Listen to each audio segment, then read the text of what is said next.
News टंका के हिंदी के इस विशेष कार्यक्रम में मैं आप सभी का स्वागत करता हूँ। दोस्तों, कोविड पूर्व काल में हम लोगों ने काफी बार हवाई यात्रा की होगी। हवाई यात्रा करने के लिए हम लोग महज हवाई अड्डे पे जाते हैं। फिर हम लोग जो भी सुरक्षा जांच है वो करने के बाद सीधा प्लेन में जाके बैठते हैं। उसके बाद प्लेन अपने आप चलने लगता है, रनवे पे जाके उड़ जाता है। लेकिन इस पूरी हवाई यात्रा के दरमियान कुछ लोग उस पायलट को सूचनाएं देते रहते हैं। तो चलिए आज मिलते हैं उनमें से एक सर को, जो हमारी हवाई यात्रा सुरक्षित हो इसके लिए हर वक्त काम पे लगे रहते हैं। आइए मिलते हैं संतोष पटेल इनको। नमस्ते सर, न्यूज टंका में आपका मैं बहुत बहुत स्वागत करता हूँ। जैसा कि मैंने शुरुआत में कहा है कि हम लोग जो पैसेंजर लोग हैं उनको तो कभी पता ही नहीं चलता है कि प्लेन अ, निकलता कैसे है, फिर उसके बाद उसी रनवे पे कैसे पहुंचता है, या फिर जब वो लैंड होता है उसके बाद भी अपने बराबर गेट पे जाके कैसे लगता है। तो ये जो आपका एटीसी का जो काम है, एयर ट्रैफिक कंट्रोलिंग का, उसके बारे में आप हमारे प्रेक्षकों को, हमारे दर्शकों को थोड़ा बता सकेंगे सर? जी बिल्कुल। जब आप लोग प्लेन में बोर्डिंग करते रहते हैं, उससे पहले ही हम लोगों का प्रोसीजर शुरू हो जाता है। पायलट या फ्लाइट डिस्पैच हम लोग पास फ्लाइट प्लान लेके आते हैं और उसमें पूरा डिटेल रहता है फ्लाइट का नंबर, उसके रजिस्ट्रेशन, डिपार्चर, डेस्टिनेशन, बहुत सारे इंफॉर्मेशन रहते हैं उसको। तो उस इंफॉर्मेशन को हम लोग चेक करते हैं, उसका वैलिडिटी, उसका करेक्टनेस और उसका ऑथेंटिसिटी, और उसको हम लोग अप्रूव करते हैं प्लान को। और उस प्लान को हम लोग डिफरेंट डिफरेंट सेक्शंस में भेजते रहे, जैसे कि एमएलयू बोलते हैं, एयरफोर्स यूनिट को। ओके। और भी सारा डिटेल होता है फ्लाइट प्लान का। अच्छा। एक वो अपने मिलिट्री ये से अपने एयरफोर्स वाले वो भी चेक करते रहते हैं कि मूवमेंट को, फ्लाइट के मूवमेंट को। ओके। उसके बाद हम जब फ्लाइट प्लान एक्सेप्ट करते हैं तो फिर उसके बाद जिस जिस डेस्टिनेशन में जाने हो, या अल्टरनेट एयरपोर्ट, उसके या एन रूट एयरपोर्ट, जो भी रास्ते में पड़ने वाले एयरपोर्ट हैं, सबको हम लोग सिग्नल भेजते हैं कि ये एयरक्राफ्ट ऐसा कॉल साइन से ऑपरेट करेगा, इतने बजे इसका डिपार्चर है। सारा फ्लाइट प्लान को हम लोग भेजते हैं। अकॉर्डिंगली दे प्रिपेयर देमसेल्फ कि हाँ ऐसा एक ओके। फ्लाइट आने वाला है, और हम लोग उस हिसाब से प्रिपेयर करके रहें। जब बोर्डिंग होता है, ये प्रोसीजर, फ्लाइट प्लान प्रोसीजर, हम लोग एटलीस्ट 2 घंटे पहले चाहते हैं कि 2 घंटे पहले आ जाए, उसके अच्छा। बाद प्रोसेस स्टार्ट हो सके। हम्म। देन एक्सेप्ट कर लेते हैं तो उसको एक कॉपी हम उसको फ्लाइट डिस्पैच को या पायलट को दे देते हैं कि ठीक है, आपका फ्लाइट प्लान एक्सेप्ट हो गया। जब फ्लाइट डिपार्चर होने वाली होती है, उससे पहले पायलट्स हम लोगों से रिक्वेस्ट करते हैं कि इसका एडीसी नंबर क्या है, इसका एफआईसी नंबर क्या है। वो डिटेल हम लोग अकॉर्डिंगली उनको बताते हैं कि ये आपका एफआईसी नंबर है, ये आपका एडीसी नंबर है। अब हम्म। एफआईसी एडीसी नंबर मिल जाने के बाद पायलट को ये श्योर हो जाता है कि हमारा फ्लाइट अप्रूव्ड हो चुका है। अच्छा। अप्रूव्ड हो जाता है, उसके बाद वो अगला प्रोसीजर स्टार्ट करता है कि जैसे सारे पैसेंजर बोर्ड कर गए, सारे सिक्योरिटी चेक कंप्लीट हो गए, then he will inform us कि सर और all formality has over, now I am ready for departure. Okay.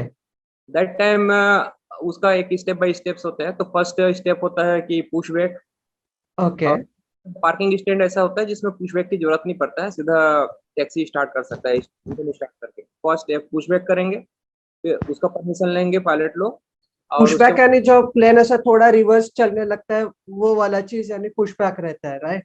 बाद जब आप प्लेन में देखेंगे तो उसका थोड़ी देर पहले पीछे ढकेला जाता है, उस समय तक इंजन स्टार्ट नहीं हो रहता है। अच्छा। हाँ, पुशबैक हो जाने के बाद जब कंप्लीट हो जाता है तो उसके जो टो ट्रैक्टर वगैरह रहते हैं वो सब हट जाते हैं, और सारा आसपास के ये क्लियर एरिया क्लियर हो जाता है। तब फिर स्टार्टअप का हम लोग उनको परमिशन देते हैं। जब इंजन मतलब स्टार्ट, इंजन स्टार्ट करने के लिए भी आपसे परमिशन ली जाती है? हाँ जी, क्योंकि अच्छा। पायलट को पता नहीं है कि इंजन के आसपास कोई है कि नहीं, अच्छा। Person, right. जो भी व्हीकल्स वगैरह या कोई भी ऑब्जेक्ट जो कि इंजन के लिए हानिकारक हो, या किसी चीज के लिए, एयरक्राफ्ट के लिए, तो वो हम लोग चेक करते हैं, टावर से देखते हैं कि हाँ ये एयरक्राफ्ट अब इंजन स्टार्ट करने के लायक हो गया है। Then okay. We are start of engine. Okay. जब स्टार्ट हो जाता है engine, then he will go for the runway. Runway के पास उसको जाना है। तो उस प्रोसीजर को हम लोग बोलते हैं टैक्सी करना। अच्छा। हाँ, तो जब टैक्सी वे देते हैं तो उसमें भी हम लोग को देखना रहता है कौन से रूट से टैक्सी वे जाएगा, और जो भी शॉर्टेस्ट रूट हो, जो भी अवेलेबल रूट हो, वो हमको हाँ। देखना रहता है। ऐसा नहीं कि कहीं काम चल रहा हो उसमें हम गलती से कुछ भेज दें, या ओहो। एयरक्राफ्ट को कुछ ज्यादा चीज उनको इन्फॉर्मेशन नहीं रहता है, ज्यादातर इन्फॉर्मेशन हम लोगों को पता रहता है एयरपोर्ट के बारे में। तो हम्म, अकॉर्डिंग उस चीज को देखते हुए उनको रनवे के पास पहुंच जाते हैं। हम्म, ये काम होता है ग्राउंड कंट्रोलर का। अच्छा। जब ग्राउंड कंट्रोलर उसको रनवे के पास पहुंचा देता है, उसके बाद टावर कंट्रोलर का जिम्मेदारी बनता है इसको रनवे जब खाली हो उसके लिए अवेलेबल हो, तो वो हम्म, उसको रनवे में लाइन अप करवाएगा। हम्म, वो होल्डिंग पॉइंट पे होल्ड करके खड़ा रहता है, ओके। वेट करते रहता है कि रनवे जब खाली होगा तो मुझे कंट्रोलर अलाउ करेगा, then I will go for run line up. Hmm, जब रनवे खाली होता है उसके लिए अवेलेबल हो जाता है, फिर टावर कंट्रोलर उसको अलाउ करता है कि अब आप लाइन अप कर सकते हैं, और टेक ऑफ के लिए जब तैयार हो जाए तो बताना। तो इन ओके। बीच टैक्सी करते रहता है और लाइन अप होते रहता है, तो उस बीच में उनके जो सारे चेक्स रहते हैं, जो डिपार्चर चेक्स बोलते हैं, वो ओके। लोग, और जब रेडी हो जाते हैं, सारे चेक्स कंप्लीट हो जाता है, रनवे में लाइन अप हो जाते हैं, उसके हम्म, बाद वो हम परमिशन लेते हैं कि sir now I am ready for departure. That hmm, time give departure instruction कि now clear for take off, runway end wind wind हम लोग उसको बताते हैं कि विंड कंडीशन कैसा है। ओहो। ओके। ये हो गया डिपार्चर प्रोसीजर। फिर जैसे ही हाँ। डिपार्चर होता है उसके बाद हम लोग अप्रोच सेक्शन होता है। उस अप्रोच यूनिट में हम लोग उसको एयरक्राफ्ट को हैंड ओवर कर देते हैं। अच्छा। अप्रोच, हाँ, अप्रोच कंट्रोलर उनको उनके रूट, क्योंकि एक पर्टिकुलर डायरेक्शन से वो टेक ऑफ करेगा, बराबर। डायरेक्शन में रनवे का ये है हेडिंग है, उस हेडिंग में वो डिपार्चर करेगा। लेकिन उसका सही बात है। डेस्टिनेशन जरूरी नहीं है कि सीधा सामने हो, कहीं ना लेफ्ट हो सकता है, राइट हो सकता है। तो वो हम्म, हम इस सेक्शन में बता चुके रहते हैं कि आपको लेफ्ट मुड़ना है, राइट मुड़ना है। फिर अप्रोच ओके। कंट्रोल को जब टेक ओवर करता है, फिर वो उस प्रॉपर रूट में उसको लेकर के आता है, हाँ। और फ्लाइट लेवल होता है, एक हाइट ओके। तक पहुंच जाता है। हम्म, उसके बाद वो दूसरे यूनिट को हैंड ओवर करता है। उसको अच्छा। हम लेड, यहाँ बॉम्बे में लेड बोला जाता है, ओके। और कुछ एयरपोर्ट में लेड होते हैं, जो छोटे एयरपोर्ट होते हैं वहाँ पे लेड नहीं होता है। तो ओके। बॉम्बे में लेड में हैंड ओवर किया जाता है। लेड उसको क्या करता है, फिर कुछ हाइट तक पहुंचाता है, क्लाइम कराता है, परमिशन देता ओके। है। हम्म, उसके बाद वो क्लाइम करते हुए जाता है, तो पर्टिकुलर उसका एक एयर स्पेस रहता है, उस एयर स्पेस तक वो है कंट्रोल करते हैं। हम्म, फ्लाइट को वो एरिया कंट्रोल सेंटर को हैंड ओवर करते हैं। ओके।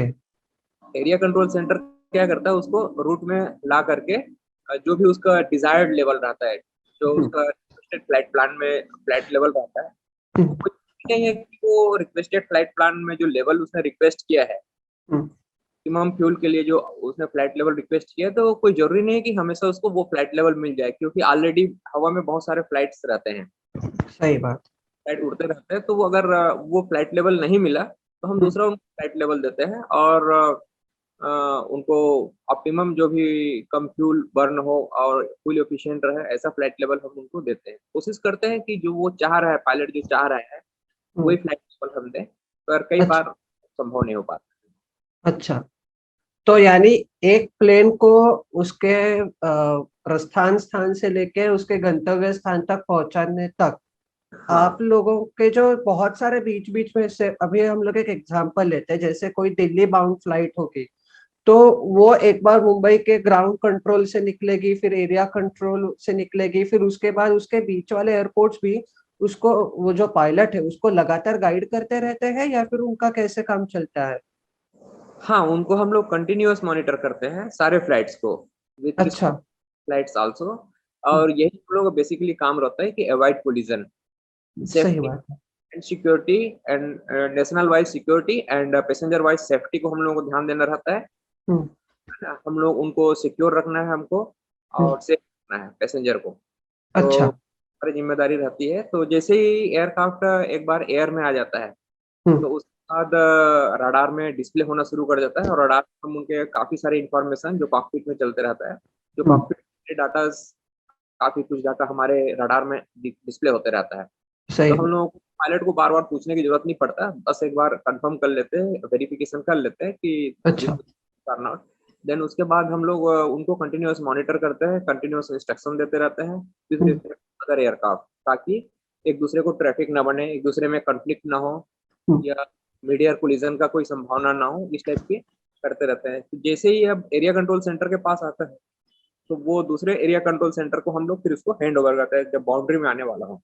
अच्छा। ओके। और एंट्री, वो दूसरे एरिया कंट्रोल में एंटर करे उससे पहले ही हम लोग उनको सारा इंफॉर्मेशन पहले से, ओहो। असिस्टेंट कंट्रोलर होते हैं वो हाँ। अगले एरिया कंट्रोल सेंटर को पूरा डिटेल पहुंचा देते रहते हैं, फोन से, लैंडलाइन फोन से या फिर मोबाइल फोन से उनको हाँ, पहले ही information सारा दे चुके रहता है कि ऐसे ऐसा फ्लाइट आने वाला है। उसको हम लोग बोलते हैं एस्टिमेट। ओके। एस्टिमेट वो ऑलरेडी प्रिपेयर्ड रहते हैं कि हाँ एक ऐसा एयरक्राफ्ट आने वाला है। हम्म, तो कई बार ऐसा होता है कि अभी फ्लाइट मीन्स डेंसिटी इंडिया में काफी बढ़ गया था प्री कोविड, तो हम्म। अगले स्टेशन वाला हमको ये भी कर सकता है रिक्वेस्ट, हमारे जो ये है प्लान है, ये हमारा जो फ्लाइट का रिक्वेस्ट है उसको डिनाई भी कर सकता है, सर ये वाला लेवल हमारे पास नहीं है, कि आप लेवल पे रिलीज मत कीजिए, दूसरे लेवल पे रिलीज कीजिए, ये वाला अच्छा। Level flight level. हाँ, ओके। तो वो हम लोग पायलट को बताते हैं कि ये फ्लाइट लेवल अगले स्टेशन में नहीं है, हमारे पास तो अवेलेबल है but next area control centre में अवेलेबल नहीं है, so you have to climb this level, you have to. हाँ। उनको चॉइस देते हैं कि ये लेवल चाहिए या दूसरा लेवल चाहिए, तो वो अकॉर्डिंग टू अवेलेबिलिटी हम उस लेवल पे फिर अगले एयरक्राफ्ट को, अगले डेस्टिनेशन को हम उस एयरक्राफ्ट को हैंड ओवर करते हैं। अच्छा। फिर अगला एयरपोर्ट अपना उसको बाकी ट्रैफिक से बचाते हुए, ट्रैफिक कॉन्फ्लिक्ट को अवॉइड करते हुए, वो जैसे एक एग्जांपल ले लीजिए कि दिल्ली से कोई डिपार्चर हुआ बॉम्बे के लिए, तो दिल्ली कंट्रोल सेंटर वाला अपना एयरक्राफ्ट बीच में एरिया कंट्रोल सेंटर पड़ता है अहमदाबाद, तो वो अपना हाँ, एयरक्राफ्ट अहमदाबाद को रिलीज करेगा, अच्छा। अहमदाबाद अपने एयर स्पेस में कंट्रोल करेगा उसको पूरा, और हम्म। उसको रिलीज करेगा बॉम्बे को, Bombay area control, Bombay. Okay. है ना। तो वो अहमदाबाद वाला हमको पूरा एस्टिमेट देके रखे रहेगा कि ऐसा हाँ। ऐसा क्या आने वाला है। हम्म, लेकिन वो एयरक्राफ्ट हमारा मान लीजिए बॉम्बे अराइवल है, हम्म, तो जिम्मेदारी बनती है कि हम उसको डिसेंड कराएं हम्म। और उसको लेड यूनिट को दें, area control okay. Centre descend कराएगा, लेड को देगा, लेड वाला फिर अप्रोच को देगा, हाँ। अप्रोच कंट्रोल सेंटर उसको रनवे के सेंट्रल लाइन के पास लाएगा, और रनवे सेंट्रल लाइन में उसका अलाइनमेंट करता है, उसको बोलते हैं आईएलएस स्टेब्लिश करना। जब ओके। स्टेब्लिश कर जाता है और रनवे के काफी क्लोज हो जाता हम्म, है, तब कंट्रोल सेंटर उसको हैंड ओवर करता है टावर को। हम्म। तो टावर कंट्रोलर क्या करते रहता है, अरावल के लिए कोशिश करता है कि रनवे खाली रहे, रनवे हमेशा उसके लिए अवेलेबल रहे अरावल हम्म, के लिए, हम्म। है ना। तो वो टावर कंट्रोलर की जिम्मेदारी होती है कि उसके लिए अरावल के लिए रनवे को अवेलेबल रखे। ओके। अ, फिर उसके बाद लैंडिंग क्लियरेंस दिया जाता है अगर अवेलेबल हो, तो अगर मान लीजिए अवेलेबल नहीं हो कुछ कारण से, कुछ बीच में कुछ आ गया रनवे के पास है, कुछ भी जो डेंजरस है एयरक्राफ्ट के लिए, तो उसको हम लोग गो अराउंड करा देते हैं कि अभी आप अच्छा। लैंड कर सकते हैं, गो अराउंड कर लीजिए, हम तब तक अपना रनवे को फिर से अवेलेबल कर देते हैं। ओके। ओके। तो मतलब इतनी सारी चीजें जो हमारे नजरों से बाहर चलती रहती है, तो ऐसा भी कई दफा होता होगा कि कोई प्लेन होगा जो मुंबई में लैंड नहीं करने वाला है, जो मुंबई से डायरेक्टली कोई दूसरी जगह पे जाने वाला है, तो उन करेक्ट। प्लेन्स के साथ क्या किया जाता है, मतलब उनको कैसे हैंडल किया जाता है फिर?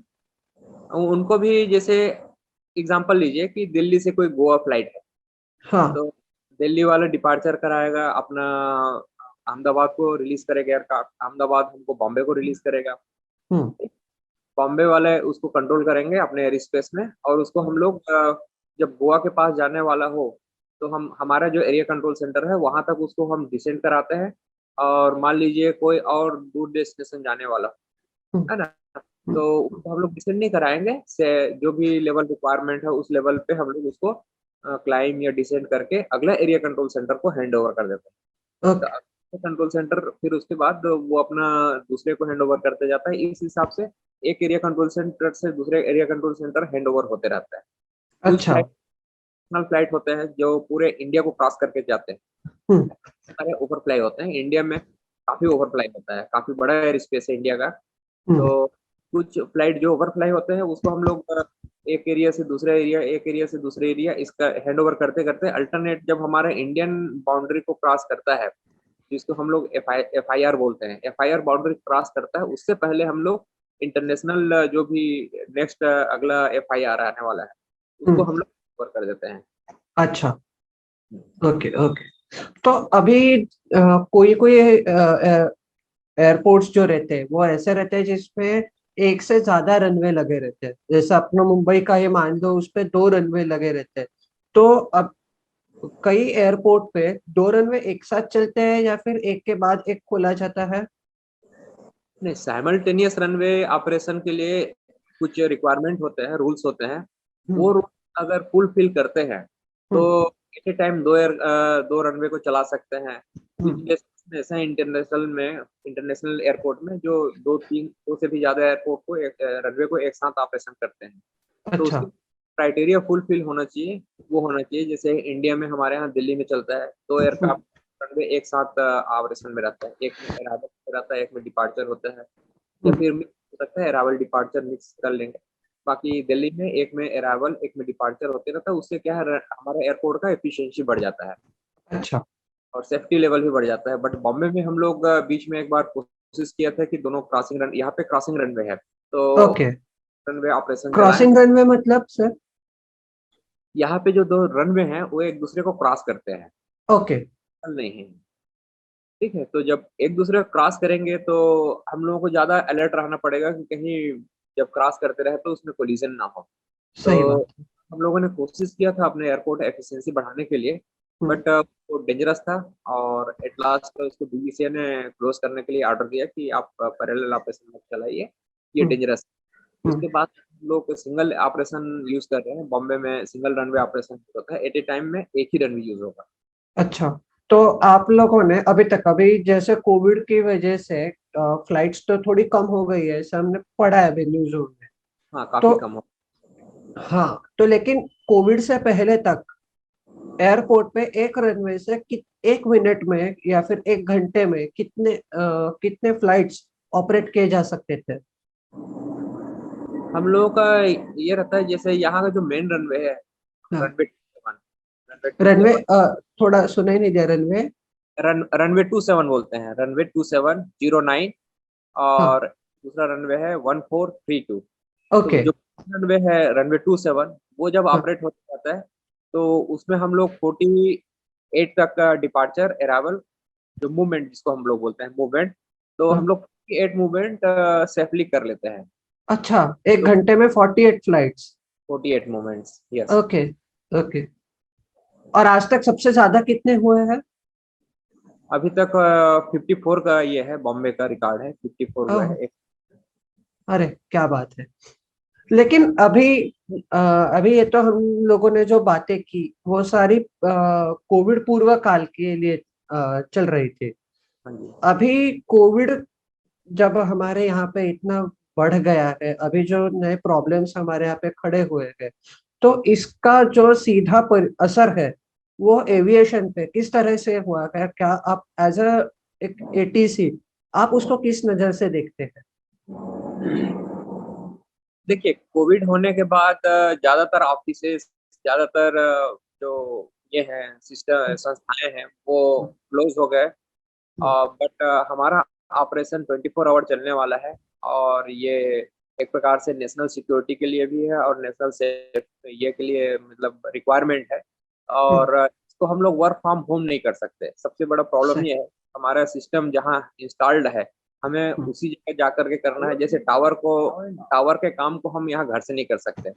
जैसे हमारे बिल्कुल। जो काम है उसको हम लोग रडार यूनिट के पास जाकर ही कर सकते हैं, रडार में बैठकर ही हम काम कर सकते हैं। हम्म तो ये हम लोगों के साथ प्रॉब्लम हुआ, हमको ऑफिस जाना ही पड़ेगा, 24 आवर रन करना ही है।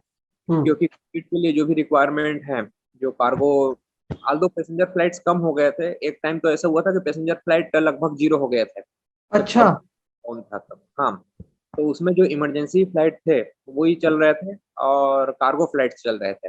अच्छा। तो उनको हैंडल करने के लिए, उनको मैनेज करने के लिए, कार्गो को जो भी कोविड से रिलेटेड मेडिसिन हैं, इक्विपमेंट है, उसको एक दूसरे डेस्टिनेशन पहुंचाने के लिए हमको चाहिए रहता है।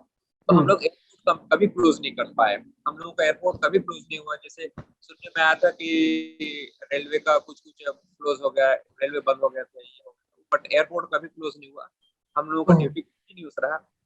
बट फ्लाइट कम हो गया है करके हम लोगों ने हमारे जो शिफ्ट है, पहले हम्म, नॉर्मल 5 शिफ्ट चलता था, वो शिफ्ट हम लोगों ने एक्सपांड करके उसको 14 शिफ्ट तक पहुंचा दिए थे एक बार, उसको ओके। डिस्ट्रीब्यूट, क्योंकि मूवमेंट कम थे, फ्लाइट्स कम थे, तो हम लोग कम मैन पावर में काम कर रहे थे ताकि हम लोगों को कम से कम ऑफिस जाना पड़े। हम्म, और जितने कम जाएंगे ऑफिस उतने हम लोगों के पास कोविड से बचने का चांस था, एक्सपोज होने का चांस कम था। तो हमारे ऑफिस ने इस चीज को टेक केयर किया कि कम से कम बार ऑफिस आए हाँ, और बार में ही आकर के आप अपना ड्यूटी को कंप्लीट कर लें हाँ, और अपनी आप को सेफ रखने की कोशिश करें। बट हमारे ऑफिस ने बहुत सारे जो भी रिक्वायरमेंट था ऑफिस हाँ, में कोविड हाँ, से रिलेटेड, वो हर चीज हम लोगों को प्रोवाइड किया, जैसे अच्छा। सैनिटाइजर, मास्क, और बीच बीच में आके पूरे ऑफिस को सैनिटाइज करना continuously on regular hmm, basis. Hmm, और हम लोग ऑफिस में सोशल डिस्टेंसिंग का भी पालन किया, ऑफिस में बैठते थे, कंट्रोल रूम में बैठते थे, तो मैंने पूरे टाइम लोग सोशल डिस्टेंसिंग को पालन करने की ये करते थे, उस हिसाब से प्लान करके रखे थे कि हम लोग एक दूसरे के पास पास ना बैठे। हाँ। एज ए एटीसी आप, ये जो कोविड का इम्पैक्ट आपने बताया, तो अभी आप कैसे देखेंगे कि पोस्ट कोविड में कभी ना कभी ये पैंडेमिक तो खत्म होगा, जैसे अभी हमारे पास वैक्सीन आ चुकी है, वैक्सीनेशन प्रोग्राम चल रहा है, तो जब कोविड कम होते जाएगा, तो आप वो वाले सिनारियो को एक एटीसी के नजर से आप कैसे देखना चाहेंगे? जब वैक्सीनेशन कंप्लीट हो जाएगा और जब सबको सेफ फील होना शुरू हो जाएगा और लगेगा कि अब कोविड खत्म हो गया, तो हम्म, जैसा कंडीशन पहले था प्री कोविड कंडीशन, तो हम्म, आई होप कि हम लोग फिर से प्री कोविड कंडीशन में आ जाएंगे, रिज्यूम हो जाएगा, सब नॉर्मल हो जाएगा, सब हम्म, लोग के मन से कोविड का डर निकल जाएगा, तो ट्रेवल करेंगे। हम्म, और मेरे ख्याल से बहुत दिनों तक लोग घरों में बैठे हुए हैं, सेफ हम्म, रहने की कोशिश कर रहे हैं, तो वो लोग ट्रेवल करने ज़्यादा चाहेंगे कि जी, एज ए टूरिस्ट जाए, एज ए घूमने जी, जाए, कहीं जाए। जी, तो जो प्री कोविड हमारी फ्लाइट मूवमेंट थी, हम्म, वो पोस्ट कोविड स्टार्टिंग में कुछ ज़्यादा हो जाएगा, आई हाँ, होप। Yes, yes. अभी ये जो आपने काम बताया पूरा, जो हमने शुरुआत में सुना था, वो इतना इंटरेस्टिंग है कि अगर ये किसी को देखने का मन करेगा, क्योंकि हमें तो ये यहाँ तक पता नहीं रहता है कि मुंबई का टावर कंट्रोल कहाँ पे है, एरिया कंट्रोल कहाँ पे है, वो भी बहुत सारे लोगों को नहीं पता है। तो वो अगर किसी को देखना होगा, रूबरू आके फेस टू फेस मिलके देखना होगा, तो वो क्या वो पॉसिबल होता है, या फिर वो सिक्योरिटी की वजह से किसी को भी देखने को नहीं मिलता? वो उसके बारे में आप थोड़ी जानकारी दीजिए सर। जो हमारे कंट्रोल यूनिट हैं, हाँ, अब उसको विजिटर, ऐसे विजिटर अलाउड नहीं रहते, मैंने हम्म, ऑफिशियल ऐसे नहीं कि आप जैसे एयरपोर्ट में आप टिकट कटा के चले गए, 30 रुपीज, 40 रुपीज या 100 रुपीज, वाट एवर जो टिकट है, अलग अलग एयरपोर्ट का अलग अलग होता है, हम्म, तो आप टिकट कटा के चले गए, ऐसा नहीं होता है। बट हम्म, कुछ स्पेशल पर्पस के लिए, जैसे टीचिंग के लिए या ट्रेनिंग के लिए या जनरल इंफॉर्मेशन नॉलेज वगैरह के लिए, या हम्म, जैसे आप इंटरव्यू ले रहे हैं तो आप ऑन साइट इंटरव्यू लेना चाहेंगे, मान लीजिए कभी, अच्छा, तो ऐसे केसेस में, कुछ स्पेशल केस में अलाउ करते हैं, काफी उसके अच्छा, रूल्स है, खासकर सिक्योरिटी को लेकर के, तो हम्म, उसके लिए फिर परमिशन लेंगे आप, तो आपके लिए सिक्योरिटी पास बनाया जाएगा, टेम्परेरी पास, अच्छा, और वो अलाउ किया जाएगा। और हम्म, कोशिश हम यही करते हैं कि जब तक कोई विजिटर रहे तो उसके साथ कोई ना कोई एक एटीसी ऑफिसर साथ में रहे, अच्छा, ताकि हाँ वहाँ पे कुछ भी चीज अगर प्रॉब्लम आए तो वो रिकवर कर सके उस चीज को जल्दी से। Okay, okay. तो अभी ऐसा नहीं अलाउ नहीं करते, बिल्कुल अलाउ करते नहीं है, ऐसी बात नहीं है, हाँ कुछ टाइम फ्रेम ऐसा रहता है कि जिसमें हम स्ट्रिक्टली अलाउ नहीं करते, ओके, जैसे अभी में हम लोग स्ट्रिक्टली अलाउ नहीं कर रहे हैं किसी को भी। सही और बात। ऐसे 26 जनवरी, 15 अगस्त के आसपास हम लोग स्ट्रिक्टली वो गवर्नमेंट का रूल रहता है कि सारे एयरपोर्ट में कोई विजिटर अलाउ नहीं रहेगा। हम्म, बस जैसे मान लीजिए कुछ थ्रेट आया, हम्म, कहीं हम्म, कुछ भी थ्रेट रहा जो हम्म, हमारे इंटेलिजेंस हमको बताते रहते हैं इंफॉर्मेशन, तो उस हम्म, समय भी उसको स्ट्रिक्टली क्लोज कर देते हैं, विजिटर अलाउड नहीं करते हैं। अच्छा, अच्छा। अ, तो अभी हम लोगों को अगर जैसे, मतलब हम लोग अभी इतनी बार मुंबई में आते जाते रहते, लेकिन हम लोग वो टावर आइडेंटिफाई कैसे करेंगे कि ये वाला जो है वो अपना टावर कंट्रोल है, या फिर ये एटीसी का टावर है, ये आइडेंटिफाई कैसे होगा? एटीसी टावर तो खैर काफी जगह से दिख जाता है, काफी हाइट का है। हमारा यहाँ 22 फ्लोर का ये है, एटीसी टावर है। तो हाँ। वो बहुत इजीली आइडेंटिफाई हो जाएगा आपको, बहुत ब्यूटीफुल है। आप हम्म। काफी दूर देख सकते हैं, एयरपोर्ट के आसपास रहेंगे तो आपको टावर दे जाएगा। तो जहाँ पे हमारे टावर कंट्रोलर लोग बैठते हैं और ग्राउंड कंट्रोलर लोग बैठते हैं, जो कि एयरक्राफ्ट के लैंडिंग, डिपार्चर, अराइवल्स या ग्राउंड मूवमेंट्स सबको कंट्रोल करते हैं, वो ऑफिसर हमारे टावर में बैठते हैं। हम्म। और जो मेन कंट्रोल रूम है, जहाँ पे हम लोग एरिया कंट्रोल सेंटर या अप्रोच कंट्रोल सेंटर और एफआईसी बोलते हैं, वो हम्म। हम लोग एक बिल्डिंग से कंट्रोल करते हैं, तो वो अलग है। अच्छा। अच्छा। और प्लेन्स के अलावा एयरपोर्ट पे काफी सारी गाड़ियां भी आती जाती रहती है, जैसे बस हो या फिर फायर का, कभी बीच में अगर कुछ प्लेन इमरजेंसी आ जाती है तो वो चीज है। रनवे इंस्पेक्शन के लिए तो उनको भी आपसे बातचीत करनी जरूरी रहती है। हाँ जी, एयरक्राफ्ट जो मैन्यूवरिंग एरिया बोलते हैं उसको हम लोग, हाँ। एयरक्राफ्ट जो एयर साइड, जिसमें जो भी एरिया आता है उसको हम लोग एयर साइड, और जिसमें व्हीकल्स वगैरह मूवमेंट करते हैं तो उसको बोलते हैं हम मैन्यूवरिंग एरिया। ओके। मैन्यूवरिंग जो भी मूवमेंट होगा हम्म। वो ग्राउंड कंट्रोलर के कांटेक्ट में रहेगा, ग्राउंड कंट्रोलर के परमिशन से ही मूवमेंट करेगा। जैसे अच्छा। करने वाला जो जीप होता है उसको हम लोग ऑपरेशनल जीप बोलते हैं। हम्म। जैसे फायर की गाड़ी है, या कोई हम्म। एयरक्राफ्ट जिसको इंजन स्टार्ट नहीं करना है, एक जगह से दूसरी जगह ले जाना है मेंटेनेंस पर्पज के लिए, तो हम्म। वो जो भी ये रहते हैं, जो मूवमेंट करने वाले होते हैं, वो हम्म। ग्राउंड के टच में रहते हैं और उनके सारे इंस्ट्रक्शन से ही होता है। ओके। कि ग्राउंड कंट्रोलर के टच में ना हो और अपने मन मर्जी से करे तो उसमें प्रॉब्लम हो जाएगा। तो इसलिए रूल ये है कि वो ग्राउंड कंट्रोलर के टच में रहे और ग्राउंड हम्म। कंट्रोलर परमिशन से ही सारा काम करे। अच्छा। अ, सर, अभी आपने हमें इतनी अच्छी जानकारी, इतनी ज्यादा जानकारी दी है, तो आपके इतने साल के एक्सपीरियंस के ऐसे कोई कुछ दो किस्से आप बता सकते हैं जो आपके लिए काफी यादगार बने हो, जिससे आपको काफी मतलब जिससे आपको कुछ सीख मिली हो, या फिर आपको ऐसा लगा हो कि अरे नहीं, मेरे लाइफ में जब भी मैं कंट्रोलर करके काम कर रहा हूँ तो ये बात होनी नहीं चाहिए, या फिर ऐसी कोई घटना जिसको जिसको आप बार बार याद करके कभी मुस्कुराओगे भी कि अरे वो क्या हुआ था, ऐसे करके कुछ बता पाएंगे? दो किससे? ऐसे तो बहुत सारे घटनाएं होते रहते हैं हमारे टीसी में। रोज का काम हमारा चैलेंजिंग होता है, रोज कुछ ना कुछ होता है, कुछ ना कुछ नया सीखने को हमेशा मिलते रहता है।